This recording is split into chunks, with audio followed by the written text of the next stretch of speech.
A lie can travel halfway around the world while the truth is putting on its shoes. Never tell the truth to people who are not worthy of it. Whenever you find yourself on the side of the majority, it is time to reform, or pause and reflect. In a good book room you feel in some mysterious way that you are absorbing the wisdom contained in all the books through your skin, without even opening them. The fear of death follows from the fear of life. A man who lives fully is prepared to die at any time. I do not fear death.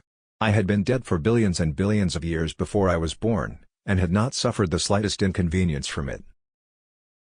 When I was a boy of 14, my father was so ignorant I could hardly stand to have the old man around. But when I got to be 21, I was astonished at how much the old man had learned in 7 years. Classic, a book which people praise and don't read. The man who does not read has no advantage over the man who cannot read. Travel is fatal to prejudice, bigotry, and narrow-mindedness, and many of our people need it sorely on these accounts. Broad, wholesome, charitable views of men and things cannot be acquired by vegetating in one little corner of the earth all one's lifetime. You believe in a book that has talking animals, wizards, witches, demons, sticks turning into snakes, burning bushes, food falling from the sky, people walking on water, and all sorts of magical, absurd and primitive stories, and you say that we are the ones that need help? Good friends, good books, and a sleepy conscience, this is the ideal life. Books are for people who wish they were somewhere else.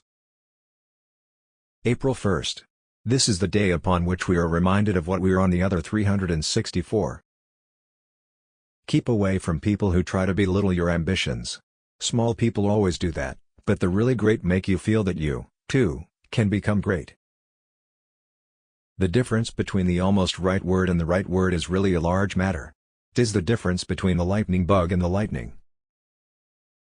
After all these years, I see that I was mistaken about even the beginning. It is better to live outside the garden with her than inside it without her. Anger is an acid that can do more harm to the vessel in which it is stored than to anything on which it is poured. Never argue with an idiot.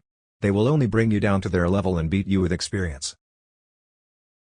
It takes your enemy and your friend, working together, to hurt you to the heart, the one to slander you and the other to get the news to you. What is man? Man is a noisome bacillus whom our Heavenly Father created because he was disappointed in the monkey. Man is the reasoning animal.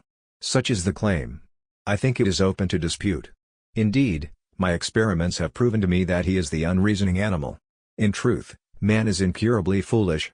Simple things which other animals easily learn, he is incapable of learning. Among my experiments was this. In an hour I taught a cat and a dog to be friends. I put them in a cage. In another hour I taught them to be friends with a rabbit. In the course of 2 days I was able to add a fox, a goose, a squirrel and some doves. Finally a monkey. They lived together in peace, even affectionately.